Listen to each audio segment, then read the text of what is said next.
نہ جانے کون سا آسیب دل میں بستا ہے کہ جو بھی ٹھہرا وہ آخر مکان چھوڑ گیا۔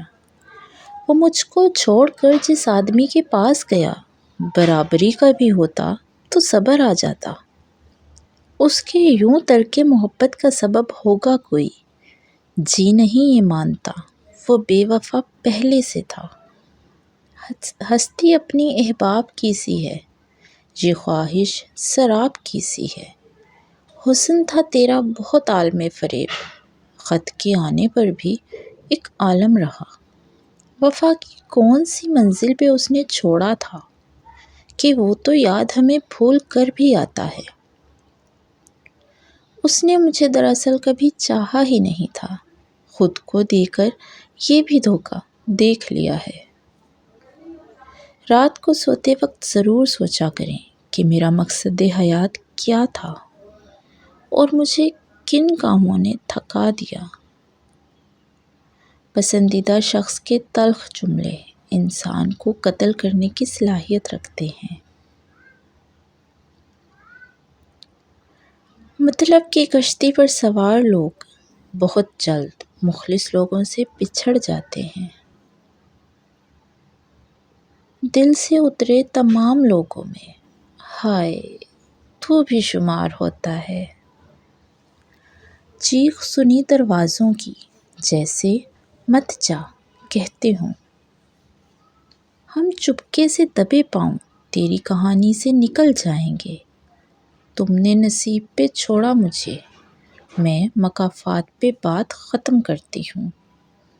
لوگ کتابوں کی طرح ہیں، ہر ایک کی اپنی کہانی ہے۔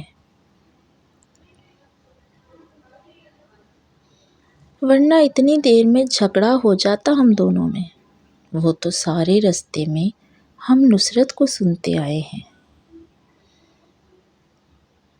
مجھے محبت پہ لکھنے کا بہت شوق ہے، مگر مجھے محبت کے ہونے پر یقین ہی نہیں ہوا کبھی۔ اب تمہارے نام کے علاوہ مجھے کوئی بھی چیز اذیت نہیں دیتی۔ میں نے اپنے ہی ہاتھوں سے گنوایا ہے تجھے، آشنا کوئی اور اب بھایا ہے تجھے۔ کچی اور پکی عمر دونوں کے خواب انسان کو بے چین ہی رکھتے ہیں۔ ضروری نہیں کہ میں کچھ کہوں، مگر لازم ہے کہ تم سمجھو۔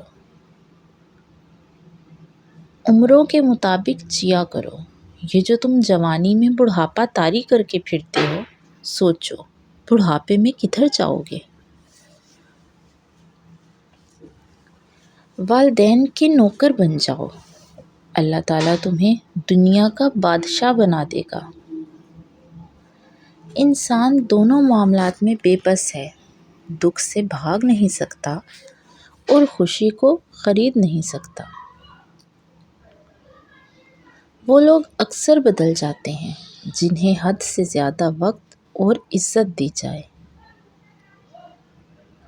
گھر میں ماں باپ کی آواز آنا بھی ایک نعمت ہے۔